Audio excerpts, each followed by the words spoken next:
Hi, I am Opal Mitchell. I work for the Central Arkansas Library System and I work at the Nixon branch in Jacksonville. And this is the Crafting with Opal program that I do on Thursday nights at 7. I usually do anywhere from sewing projects to painting, and also tonight I'm going to be doing some crochet and knitting. It's kind of different. You use knitting needles or crochet hook to do this project. It's kind of sort of crocheting and kind of sort of knitting. It's a special type of yarn that you can buy that's a lace type yarn that you can make scarves and other things out of it. I'm going to show you how to do a simple scarf with both of them. This used to be actually a pretty popular thing a little while back. And you could find the yarn about any store that, like, I think Walmart, Joann, Hobby Lobby, and Michael's all carried it at one point. I'm not sure that it's as easy to find as it used to be, but we were giving away some of the yarn that we had that was donated to the library, and from also programs that we'd done previously on this craft. So I'm going to do a quick little comment so I can make sure that my comments are working on here, because alright, there we go, did a little hello on there. And I have, if you see this later and you would like the handwritten directions, because I've made directions for this in the past. The crochet one is one I actually made myself, and it shows you pictures on how to do it, and then there's a video. I think I have a link to the video that someone had done on, if you wanted to watch a video, but of course I'm going to be doing that tonight. And then Red Heart Yarn that makes it. Oh, hey Cindy, how you doing?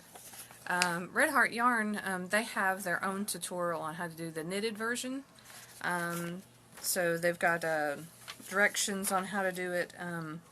And then that one I actually have a link to a video I had done a long time ago on how to do the knitted one. So that's what I'm going to cover tonight, both ways of doing it, crochet and knitting, just depending on what you would prefer to do it. I kind of feel like the crochet version is the easiest one, really. Knitting is just a little more difficult, I think, because if you've never knitted before, you're trying to hold on to two different needles while you're messing with the yarn, so that can make it kind of difficult. So, but I really think the crochet one's super simple. So that's what we're going to do tonight. So I'm going to go ahead and switch the camera around and turn my camera down where you can see. And I'm also going to show you some different types of yarn. What I'm working with today is going to be the Red Heart version. There's other companies that make, or that have made this type of yarn before. This is just the one that I'm working with because I have a lot of it. But as you can see, my sister had made me one out of a different brand. Oh, it's all ruffly. But it's a different type, but it's still similar. This one's got little bumps on the edge of it, which is kind of neat. And she crocheted this one for me. So it's real thin whenever you crochet it. And then there's another type of yarn. Let's see, she did me two of the blue one. You can do it really dense, where it's really close together like that. Or you can do it like this one, where it's not quite as dense, and you can actually kind of see the line in it a little bit. It just depends on how tightly you crochet it or knit it. The knitted ones are a little bit fuller looking. I don't have an example of that one with me right now, because my sister made me all the scarves that I have currently. So, and I also want to show you too, this is just another kind. There's all different kinds. This one's got silver, sparkly silver yarn in the very bottom of it. And of course, that first one I showed you, this one, it's got sparkle in the actual yarn, like woven into it, that makes it sparkly. So there's a ton of different ones. Another one I'm going to show you is if you just want a basic one like this. It's not sparkly at all, and it's this kind of just, I like this one because it's kind of earth tones, and it would kind of go with a lot of different things. But I worked that one up to kind of show you how it works later on. I'm going to get you started. I only have this really small piece I'm going to start with because it'll be easier to demonstrate, because I'll be able to show you how to start it and how to end it. And this is just another different type. It's variegated, and then it's got just a little bit of the silver yarn kind of woven into it at the very bottom. And you'll run across this sometimes where they have attached two skeins together, where they've just kind of sewn it. I wanted to show that because that's not unusual to find whenever you're moving along. And sometimes you'll even, which I don't have one right now, where they'll take two ends and they'll actually knot them together. The knots really don't show, so don't worry too much about it, and this is really not going to show either. So what you want to do if you're crocheting, I recommend using on the crochet one, there's different size hooks you can use. You can't go too small and you can't go too big, because if you go too big, the crochet hook won't be able to go through the loops. If you go too small, they won't stay on there and you'll have a hard time pulling it through. So the best sizes are either an I, J, or K. Those are the ranges that work the best. A J is a 6 millimeter, an I is a 5.5, and a K is a 6.5. So any of those three sizes work really well with this yarn. Now if you went with a more dense one like this, then you have a lot smaller holes to work with. And when you're beginning, you kind of knot it too. You can see where she knotted it. But the holes are a lot smaller, so obviously you're going to have to use a smaller crochet hook to be able to go through those stitches. These are a lot bigger, and you're going to be looking for the top. This, of course, is the bottom because it's got a ridge, and usually you can tell what the bottom is because it's usually thicker woven at the bottom, and the top is always very thin looking. This one's got a gap in the middle. Not all of them have that. So you're going to fold this over, and you're going to start with fold it over by about 3 to 4 inches, and I'm going to zoom in here so y'all can see this a little, or even tilt this down a little bit more, and then maybe zoom to make it a little bit easier to see. So we're folding it over and we're looking for the top edge, the very, very top edge of it, and it's going to look like that. Whenever you first get it, it's going to be bunched up together. Let me show you that so you won't be... It's usually like this when you get it, and you really do have to work with it to separate it. This one's been separated quite a bit, so it's really easy, but you're going to go along and having to separate it out like that to get started, because it's going to be very small, and you're going to find where you're going to have to twist your yarn in different directions, because it's going to initially be a lot like that. So you're going to have to untwist it as you're working with it, and sometimes that can be aggravating. I think that was the most aggravating thing to me. I'll show you.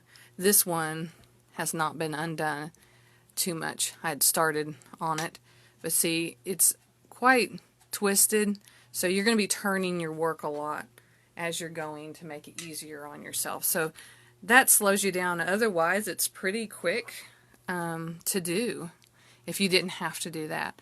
So I'm going to fold it over, and I'm going to be slipping up to 9 of these onto my crochet hook. So since I'm folding it, here, I'll lay it down flat. I'm going to be folding it over like this, and I'm going to be searching for the top edge. So that's my top edge, and since I'm folding it, I'm going to loop that one on. So that's considered my first stitch that I just looped onto it. And now is you're going to skip every other one. So I've already went through this one that's on there. So I'm going to skip this one. So I'm going to go into this one. And you're going to go on to the one on the back side too. So let me flip it over so you can see. So I skipped one. Separating it can be kind of aggravating. So I've got two of them there, and I was skipping one. So that's that one. Alright, so now I've technically, I know there's two each here, but that's actually considered one, and this is considered two. And this is the only row you're going to be doing this. And that's that connected piece, so I'm just going to, since right at the end here it's a hole, I'm going to consider this my next stitch. And I'm going to loop it on there and then look for the back side. And I'm going to skip because I've got two of them, and I'm going to skip to this one. So that's my third one. So those are the only three that are going to have double loops on them. So that's 1, that's 2, and that's 3. I'm going to do 9 of these. So I'm skipping that one. See, it gets easier once you get past that point. So that's going to be 4. And you're going to separate it. And that's going to be 5. And then that's going to be 6. And then that's going to be 7. And then this is going to be 8, and then this is going to be 9. See, I'm always skipping one. Alright, once you get the 9th one on there, you're going to pull all of these over this 9th one. So I usually try to hold on to that one and turn it downwards and pull it through. So there, I've only got one on there now. And they're all bunched up together on there, like so. So we're going to continue on. And that's, I'm going to still skip every other, so this is considered 1, so this will be number 2. And we're going to continue on doing this, putting 9 of them on there. So this is 3, and then this is 4,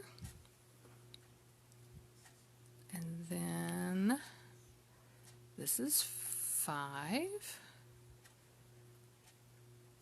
And this is 6, and then this is 7,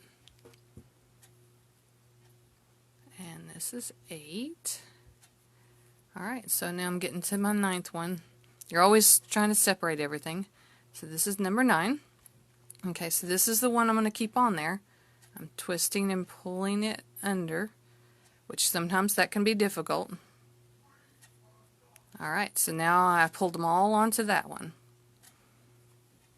So you can kind of see how it's doing. It's going to be, you can really see it a lot better. Like, I'll hold this other one up later so you can kind of see the overall look of it. Alright, so I'm going to go to the, this is really short, so I'm going to just go to the end of it so you can see what you do when you get to the end. Alright, so I'm skipping that one. So you're just going into every other. So I've got 2 on there. And then that's 3. And that's 4. And see, it does twist on you, so you have to unravel it. And that's 5. And that's 6. And that's 7, and that's 8, and then that's 9. And also I'm going to show you what you can do. We're going to pull that one through all of them. Oops, see that blue one that's still on there? I didn't get it through that one, so I want the orange one. Oops, I don't want the blue one on there. Okay, I didn't quite get that pulled off good. Now say that you are halfway through your scarf and you have to put it down. A great way to keep from losing it is to use any kind of stitch marker that opens and closes like this one. There's other ones out there, but you just put your stitch marker on that last loop and close it, and then take your hook off. So there you've got it without losing your place and it all unraveling, because if you take it off there, it's all going to fall apart quite easy. So I'm just going to put that back on there and take my stitch marker off. With the knitting, it's a lot harder. You really do want to finish it if you're knitting it, because with knitting, there's a way to do it. Actually, let me.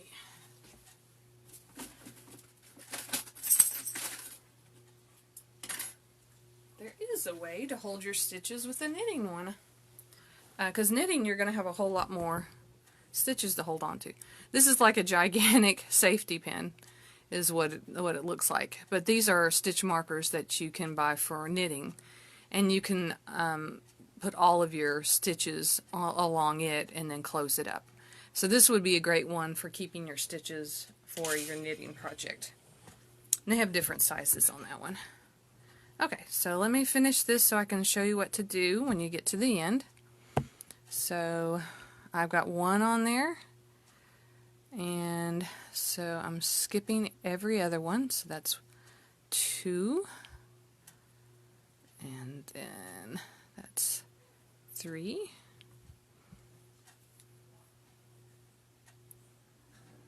and that's 4,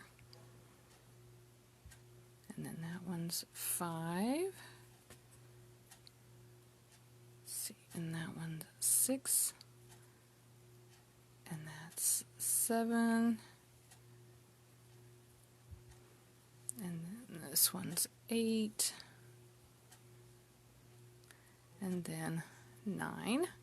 So this blue one is my last one, so I'm going to turn it and pull it through. Well, actually, I wonder if I can do it this way. Okay, that might be an easier way of doing it too, if you're having problems with losing your stitch.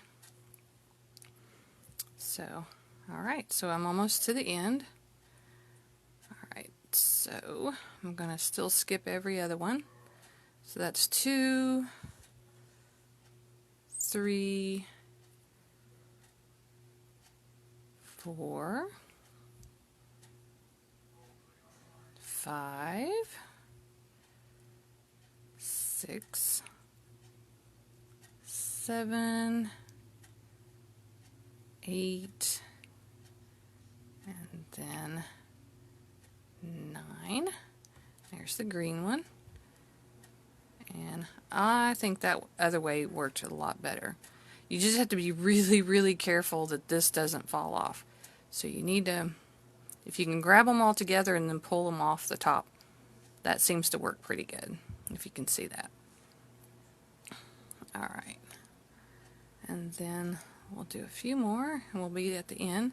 That's 2, 3, and I may not, yeah, I'm all the way to the end, so I'm not going to be able to do that. So I'm just going to, I don't have enough to do a whole 9, so I'm just going to do whatever's on here. So I only got 4 of them, so that's only half. Okay, so now I'm to my very end here. When you get to the end with the crochet one, you're going to have, it's usually going to kind of be a little broken. What you want to do is you want to tie off your end. So there's a lot of different ways of doing it, but usually you've got all these strands left.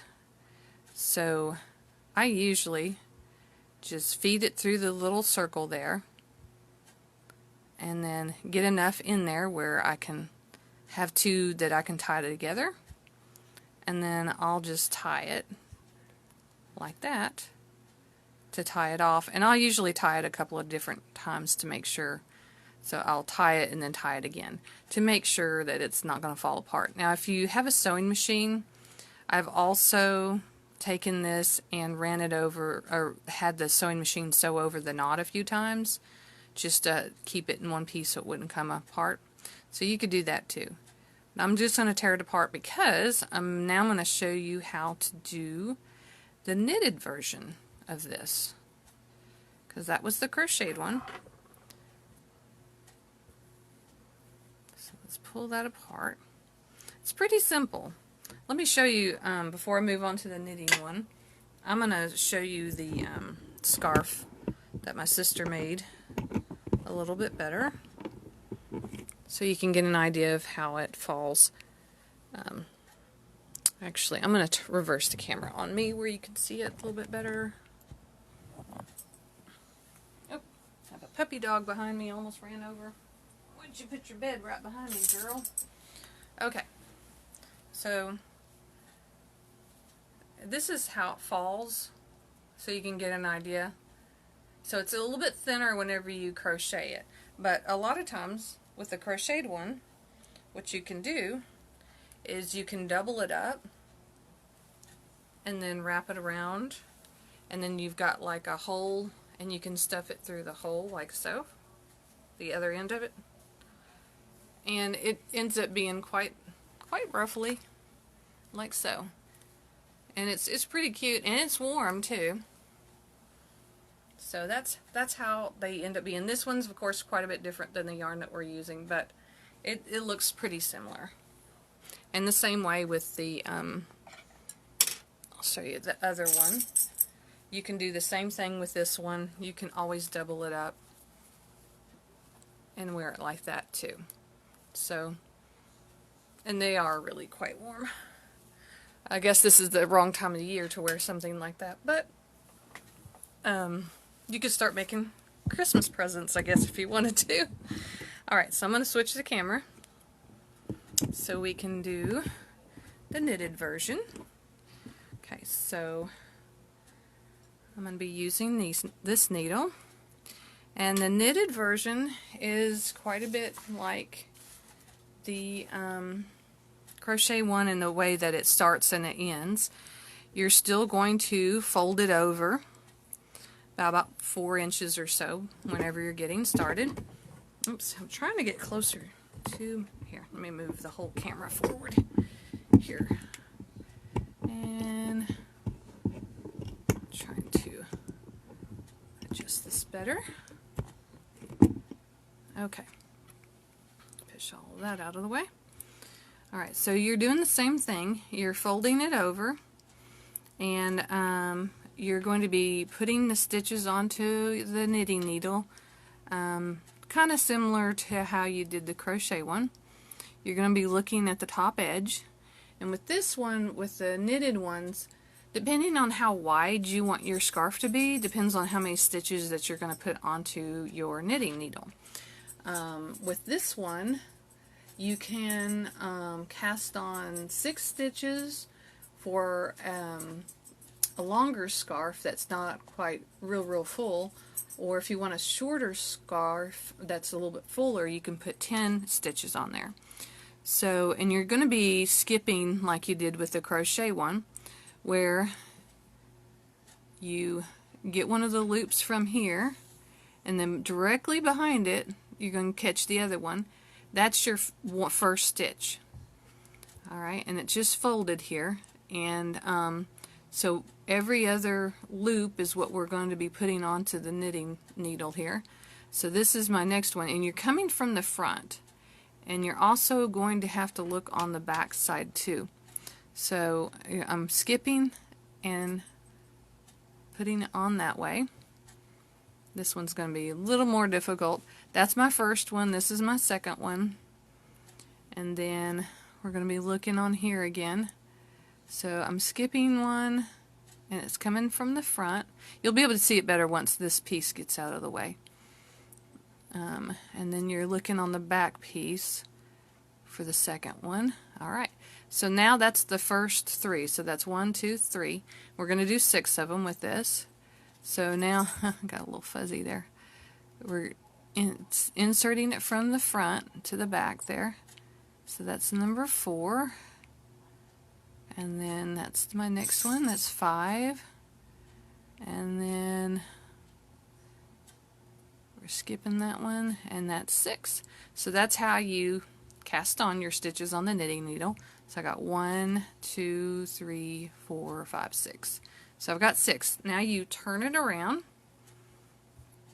and you're facing the other direction. I think this is hard to see. I'm going to tilt this up because I'm having trouble seeing what I'm doing too. So I'm going to lift this up a little bit. It seemed to work for the crochet, but the knitting one. Okay, now you're going to start with another knitting needle that doesn't have anything on it. So once you've got your stuff on there, you're going to insert this in on the back side like you do whenever you're knitting, and then you're going to take this yarn and you're going to skip to every other one. So this is my next one. So you're going to pull it to the front like so, and then you're going to slide the one that's on the needle off of there. So that's your first one that we've done. And you're going to do that again. You're going to insert on the back side like so, and then you're going to pull this apart, and it's going to want to, you know, wrap around on you and so forth, but you always want to keep it where it doesn't turn. Alright, so now the second one is going to be this one right here. So I'm going to loop it on the end there, and then I'm going to pull it to the front of this one, and then I'm going to slide that one off the end of the needle. So see, we're transferring it over here, but it's a new stitch that we're getting. Okay, so this is going to be the same way. You're going to insert from the front like so. That little fuzzy is in the way. And then we're going to grab this. My puppy dog's whining at me. I can't pick you up. Sorry, Zoe. So this is the second one. So I'm going to slide it to the end, and then you're going to pull it to the front of this one and get it on there, and then you're going to slide that one off. It helps whenever the yarn is variegated. You can kind of see your stitches a little bit better. Okay, so this one's going to be a little more complicated because it's the beginning where I had 2 of them on there to double it up. So you're actually going to have to go through both of them, and I hope you can see. Let me back up so the camera's not blurry. But you're going to be inserting through both of them, and then you're going to pull and make sure you're getting the top of the yarn, and then I'm going to skip this one and go onto this one. And now that one's the one I'm pulling forward like so, and then you're sliding these 2 off of there because they're together. Okay, and then you're going to insert to the next one. That's another 2 of them because that was where I had doubled my yarn, and this is the only row you'll have to deal with that. Okay, so there's my second stitch, putting it on the end, and I'm bringing it forward and sliding it on there, and then I need to slide these 2 off the end. Alright, and then this is my last one, and there's 2 of them, so keep that in mind. And then we're going to open this up. That's the hardest part, opening up this yarn. Wow, it does not want to open up for me. Because you always want to make sure you got the top edge. There we go. Oops. Alright, so, well, I'm trying to make it where you can see it. So that's the first one, and then this is the second one. So that's the one I'm putting onto my needle, and I'm bringing it forward, and then sliding that off the end. Once you get that row done, the rest of them's not too bad, but you have to go slow with the knitting one. So now I've got, that's my 6 stitches, 1, 2, 3, 4, 5, 6. So that's that first row, and you just continue on the same way with the knitted one. You always insert from the front, and then you don't want to grab the work that's on there. You want to pull it down out of the way. You want just the yarn that's you're working from. So you pull it apart, and you go into the second one, slide it onto the end, and then you bring it forward, and then slide that other stitch off, And you continue on by inserting it from the front to the back. And then you separate your yarn the best you can till you can find your second one, which that one, there we go. And see, I skipped that other one, so this is my second one. And you're bringing it to the front. And I'm going to finish with this yarn so I can get to showing you how to tie it off. Alright, so that's my next one. And then you go into the second one and bring it forward and slide that one off. Alright, and then this is my next one. I pick it up and you go into your second one, because see, there's the first one, there's the second one. You bring it forward and then slide that one off. And then you go into your next one and then, oops, you pull it apart. So that's my second one.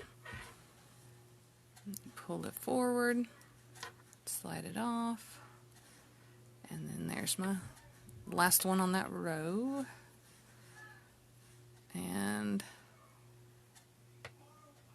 I'm going into the second one, trying to, oh, see, I was putting it in there, but see, that was not it. There's a little, I didn't get all the way over. So you got to make sure. And pull it forward and slide it off. And then you switch and start again.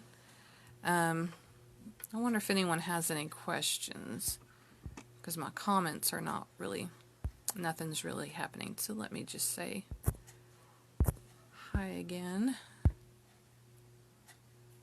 Okay, well, maybe no one's saying anything. Okay. All right. So, and really truly, that's, you just continue on with the knitting one the same way.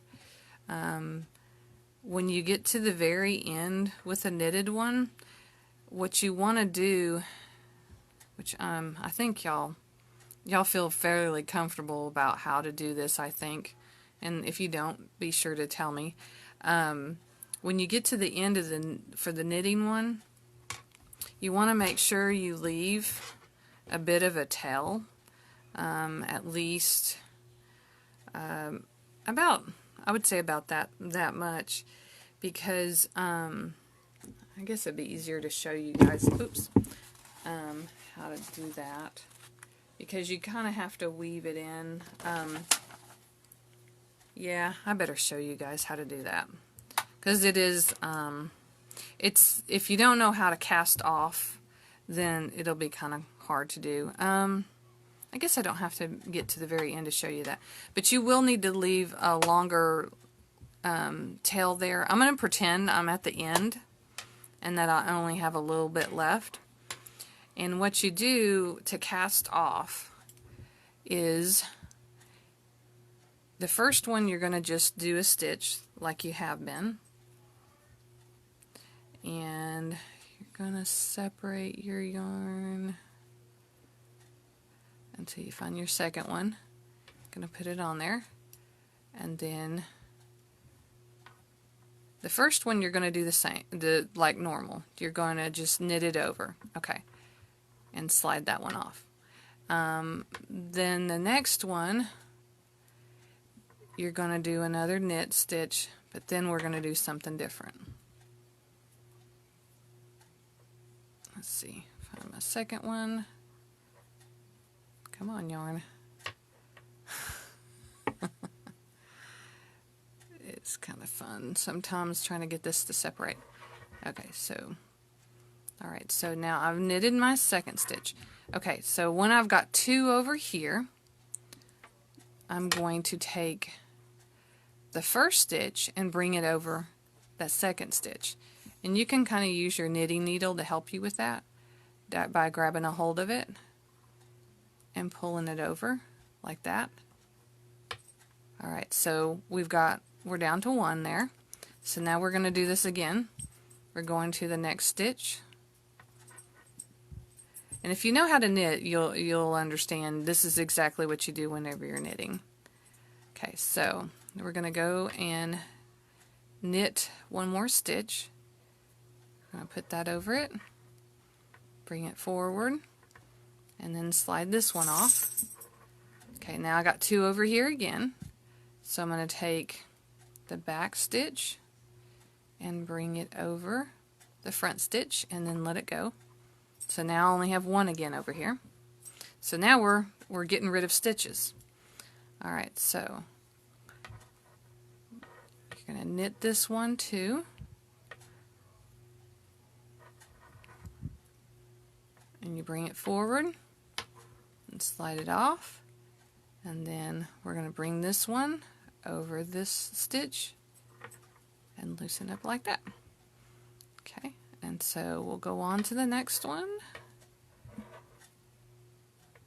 And second stitch there, bring it through, slide it off, and then we're going to slide this one over the yellow or orange one and bring it off. So see, I'm getting down to only 1 stitch.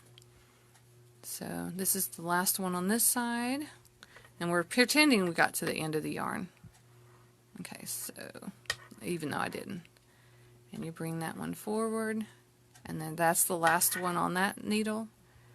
And now you want to bring it off like so. So you're down to just 1. Whenever you work them all off and you only have 1 left, you do the same way you would with the crocheted one.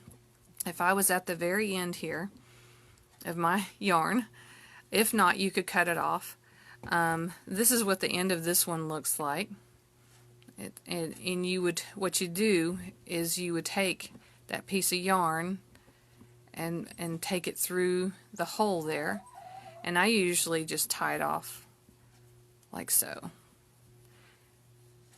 Or if you haven't gotten to the very end, then wherever the end of your yarn is, just cut it and then do the same thing. Feed it through that last loop and then tie it off.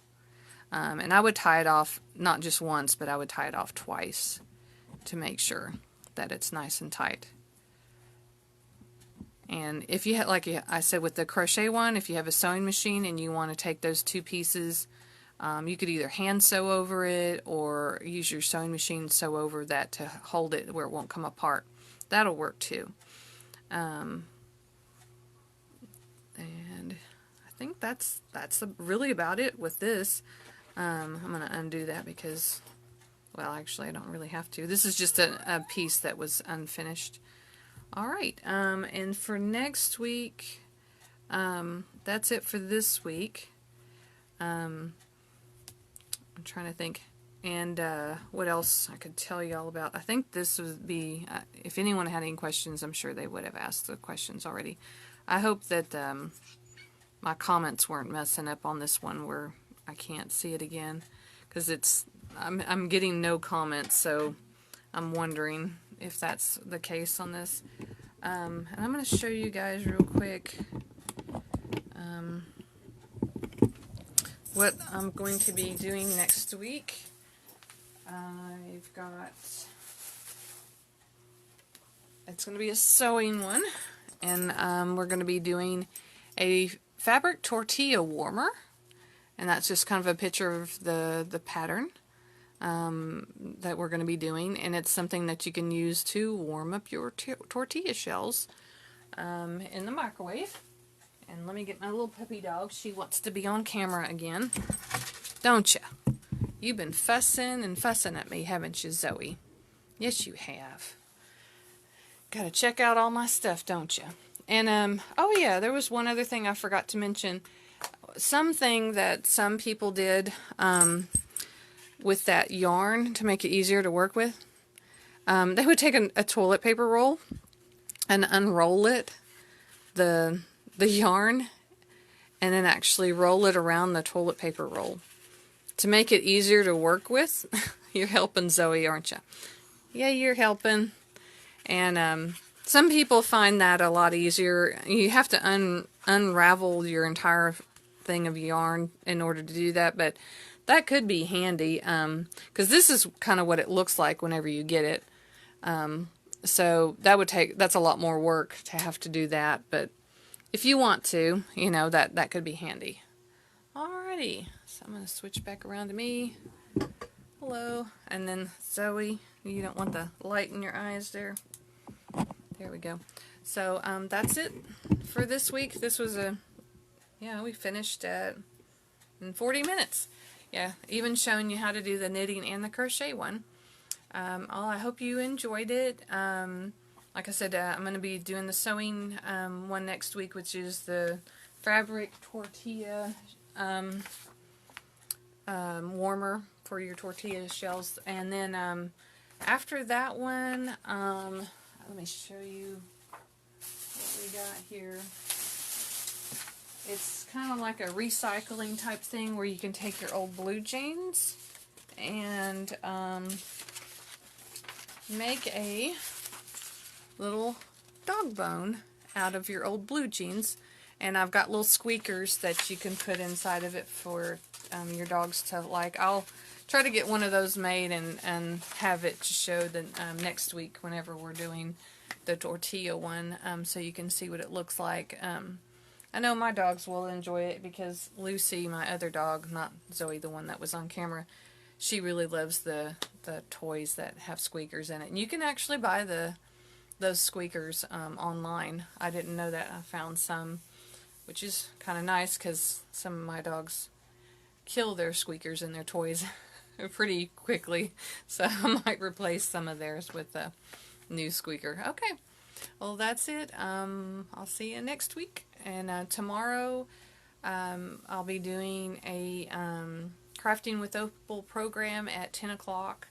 If you'd like to check that out, it's going to be more embroidery stitches. I did it last month on the first Friday, and I showed you some basic embroidery stitches that on that one, and then this will just be some more basic embroidery stitches.